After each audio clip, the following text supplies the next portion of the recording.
episode 11. I'm going to talk about a few things that happened in the last week, including the TYR Cup WZA and some of the announcements from Glassman with the Met fix, and Hiller's take a little bit. Maybe he's getting a little change of heart on a few things. The weekend with the competition, the TYR Cup WZA, for me it was a little bit of a train wreck to watch at times. I'm not talking about necessarily the audio going down or maybe a choppy part of the broadcast. At the end of the day, they're doing the best they can with what they have. Just let me explain a little bit. From my point of view, the main thing that bothered me was the team concepts. And what I mean by that is you doing team competition is different than individual competition, especially when you throw in variables like the worm, placement on the worm, where every person's at. There's small adjustments on where their section is. If your section's this big, you're not necessarily always going to be in the middle of it. You might be forward or back a little bit based off of what movement you're doing and where you are at in the order on the worm and which way you are facing. These are all things that individual athletes a lot of times don't necessarily have a lot of exposure to. And so just from somebody that's been on the worm a lot and biased, I really enjoy doing the worm, unlike a lot of people. It's hard for me to watch and just see. It's kind of frustrating. But this is one of those things that, with time and reps you can learn, but just having it explained to you one time, it really takes a good athlete to just take an adjustment and institute it. Not necessarily something that people are really used to. A lot of times we have a long time to practice skills and get better at them and make a lot of growth and progress. This isn't always the thing with the worm. The worm doesn't lie, especially the earthworm, which would have been even more of a disaster for a lot of people. Other things in terms of team concepts like sweat. This was a thing I think they addressed a little bit on the broadcast. Your sweat becomes my problem. If you're a heavy sweater, you have to take care of yourself. You have to have wristbands and a headband if you need. Proper clothing, just actually wearing a shirt if you're going to have something rubbing up against you, especially a med ball and a D ball in that workout that you saw. One team, the North American team, had the gloves on, they had sweatbands, they had shirts on. The other team didn't. The ball got slippery. It only takes one rep of that med ball running down your sweaty body on a GHD med ball pass for it to become very slippery for the rest. This is not just water, this is sweat. This is very slippery. You have to understand that you need to put clothes on sometimes. I know you want to look good and be naked, but sometimes it's not actually appropriate for the workout because it becomes my problem if you're a heavy sweater. Maybe you're used to your sweat and I'm not used to having to deal with that. This is something I've addressed with teammates in the past. Even at the games in 2022, there was a sandbag that was shaped kind of like the Husafell stone, and I wore a long sleeve for the workout in the sun. And I remember after the event, Andrea Nisler on the Mayhem team was like, "Did you wear that the whole time?" And I was like, "Yeah." Why? And I was like, I didn't want the bag to be rubbing my arms and get slippery, and I have teammates also. She thought I was kind of crazy, but for me it was just something I'm used to. I wear certain clothing and apparel for the event, not necessarily for the look. Of course it looks cool to take pictures and have your shirt off all the time, but it's not necessarily appropriate for some movements. Personally, I don't like it for a lot of movements. That's just one of the other things. The wall balls. How do they move faster on wall balls? I know on the broadcast they were talking about, catching the ball on the rock bottom. That's not necessarily the only way or the best way, in my opinion. You should press the ball out early and pull the ball down, just like you would on a thruster. You see somebody going fast on Fran, the really fast, smaller people, they're actually pushing the bar off their shoulders early and they're pulling the bar back down as soon as it hits extension, and they're pulling it down before. They're not doing necessarily a proper thrust. They're not coming up extending and then pressing and then touching and pulling down. They are pulling the bar down and they start lowering themselves before the bar touches them. That is just the ways to increase the speed and the range of motion in certain movements and certain workouts. Everything's different with team because you're usually not working out for as long individually. You're in and out a little bit faster and the pace has to be picked up. And that's not necessarily something people are used to. So there's a lot of athletes that did better than people expected because of this, because they're thinking that this event is just all about one person, but maybe it's about working together or working at a different, faster rate of speed.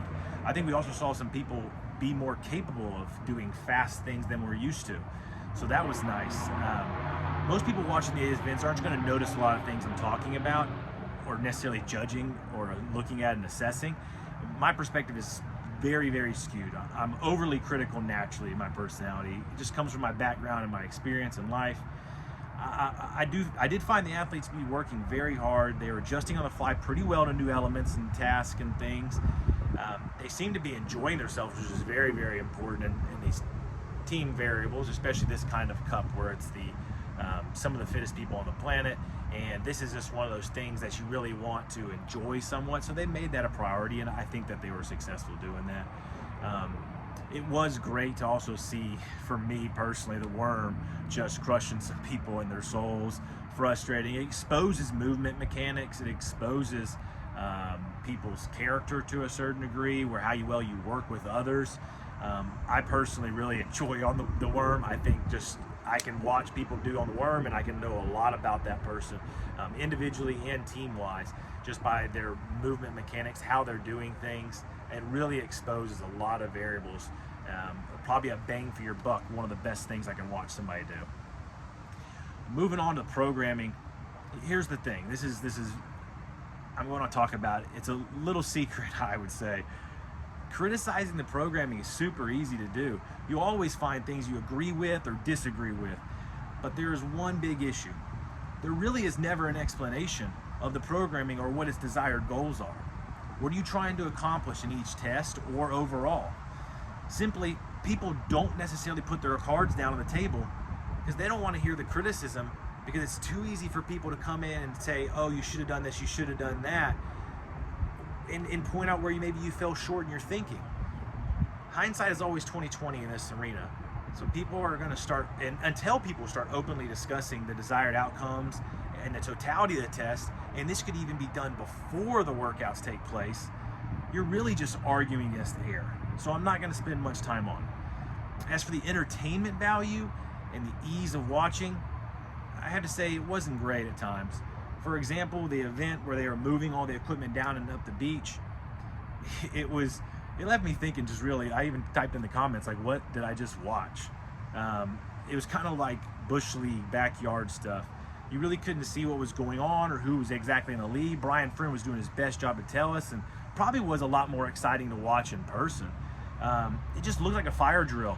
And you know how when you practice a fire drill, everything's, going here, walking, get in line. And then when a real fire happens, what happens? Everybody just goes. And that's what it seemed like. The trash talk over the weekend really wasn't much trash talk. It was a little bit of banter. It's just the way sports are now. It's the, if you miss the old school days, your dad's rivalries, where you don't necessarily condone hatred or death threats or anything like that. But man, it's different when you can see that look in people's eyes if they really, really want it. I do have to say credit to Tia and a few others. They were able to turn it on and really get after it and still have fun, cut up a little bit. Not necessarily Tia cutting up, but sometimes you can see who's going to win before the event even starts. Before the first whistle blows, you can see that look in some people's eyes, how serious they are, what they believe deep down inside. I think there was some surprises in certain workouts, especially the fast-paced ones, where one no rep or one missed rep or one no rep or any one variable going wrong just costs you a second or two, and that's the difference in a really short workout. I don't think there's any use complaining about the trash talk necessarily, and this is just what modern sports is. I think CrossFitters especially, they seem to, nobody wants to be the villain. Nobody wants to be disliked necessarily. A lot of times, I think Danielle Brandon might go against that grain a little bit, and she catches a lot of flack for it, but there's a lot of people that can cope with that, but also relate to it and understand maybe some of the frustrations, and just being honest and looking at yourself. Know that this role may not be best for you at times. Maybe you need to defer to somebody else at times. This is hard. Everybody wants to be loved and appreciated and respected, so I think that it's hard for people to really take a deep cut at somebody and then still come back and be friends afterwards. I think in other sports you see more of that, but I think it's becoming more common in every sport that everybody's super supportive, want to be friends, talk on social media, And mostly it seems like they're positive relationships, which I don't really necessarily think are real. I think a lot of them are fake. But it's hard to have good trash talk and banter when everybody's worried about being criticized for it. So the thing about it here is that there was, changing the subject, moving forward, there was a time and a place where teams of males and females could work together, utilize their unique abilities, compete in a 2-hour time period, completing a ton of workouts, different styles, with a proper scoring system and highly entertaining, fast-paced, skilled races or events. Oh yeah, that was called the grid, or what was called the NPFL for a short time. The cord got pulled out before it even started, though. I'll tell you a little story. Now, bear with me. Some of these facts may not be as straight as I'd want. I'll do my best. I would love to hear from anyone that has input on some of the things I'm saying that aren't accurate. A man named Tony Budding was a staff member at CrossFit, pretty high up, different positions for a while. Him, along with some investors, broke off and they started the National Pro Fitness League. Males and females racing down the grid, doing specific workouts, all kinds of variations and combinations. But what happened? What happened before the league even started? Well, a bunch of athletes signed on with multiple teams, CrossFit athletes, high-level CrossFit athletes. All names you would recognize: Annie Thorisdottir, Matt Frazier, Elijah Muhammad, Noah Olson, Ben Smith, Sam Briggs. I mean, the list is pretty long. Well, these athletes signed with different teams. So with Sam Briggs, Ben Smith, Lindsay Valenzuela, they all three had one thing in common. They all were sponsored by Progenics. Now, a lot of you may not know what Progenics is. Progenics was a huge sponsor, I believe the nutritional or protein sponsor of the games for a few years back in the day. Early CrossFit, I believe everybody was taking Progenics at some point, selling those bags out of their affiliates and so forth. But this was a big sponsor at the time. And what happened was, these three athletes in particular, and maybe some others that I'm not thinking of, had signed on with teams before the season started. And then, before they even got to do their first match or race, Progenics stepped in and told these athletes that they would lose their sponsorship if they took part in the Grid League or NPFL. The only athlete to follow through and stay with it I know of was Lindsay Valenzuela, which did lose her sponsorship. Now, why did this happen? And how can I prove it? Well, I can tell you that they were pressured by CrossFit. They were one of the big sponsors, and supposedly CrossFit stepped in and told them to do this. Some people also have stories of CrossFit staff members, such as the level 1 staff and the teachers, the instructors, that were also threatened that they would lose their jobs if they continued to participate or started participating in the startup league. The inaugural season was a struggle, and it had many issues that caused it to fall apart. I remember at one point hearing that an email went out from Glassman to all of the CrossFit staff and some of the associates and people familiar with CrossFit and the realm attached, that they basically told them to leave the Grid League alone and finally let them just be. And this was after what seemed like much sabotage. The most disheartening part of all of this was the fact that the Grid League was just a great opportunity for athletes. It wasn't a direct threat to CrossFit that maybe they took it as. This paranoia that CrossFit has is just another example of their paranoia that was created. The investors, everyone that tried to make Grid work for 3 years, they just had the rug pulled out from underneath them. It was a great opportunity for athletes, like I said. I partook for 3 years before it changed to being the version of the Grid League it is now. It allowed athletes that were kind of not cast out, but maybe they were a little too specialized, a little too, not broad enough. There was still a lot of really, really deep level, high level CrossFitters in there. But if maybe you were a little stronger or a little bit of this or a little gymnastical, Alex Smith, for instance, Nick Urankar, these are guys that were in the league. And they were also successful in games athletes. This was just a place for them to be able to exist and make a living, make more money, be successful, be on a team, work together. It just seemed unfortunate that it never seemed to have worked out. CrossFit has flexed their muscles multiple times in situations like this and told athletes just stay in their lane, do what you're told. I just wonder, are we headed that way again? Will CrossFit tell the athletes to kick rocks? It's our way or the highway? A lot of these stories are commonly known amongst the athletes that I'm talking about, and some in the past. Forgive me, it's been over a decade, and I used to use my head for a weapon for 17 years playing football, so some of my memories may fail me at times. But I'm not saying anything that people don't already know. There are probably a lot of you that are hearing this stuff for the first time. I would absolutely love to hear from some of you guys if anything that I'm missing, like I talked about earlier when I started this story, that I'm missing or I want to add to, pieces maybe that I didn't know. There's a lot more details that I'm leaving out because they're not relevant necessarily to what we're talking about. Moving on, the last part, is Hiller changing? He's getting a little bit positive here. I do want to say though that I'm pleased. We'll see Hiller playing nice with some of the other media spaces. Brian Friend, giving him a shout out, a little bit of appreciation. Talking Elite Fitness, both getting some credit from him. Not calling out people directly is something that I think, or not calling them out with as an aggressive approach, is something I don't think we're used to seeing from Hiller. And some of the comments he had about the PFAA not stepping in and saying something about the, let's say, pieces of the workouts like the slipperiness of the bars, not directly, going in on it too deep, just leaving it there kind of surface level. He did hold back. He definitely did. I probably was a little bit hard for him. He's probably trying something new.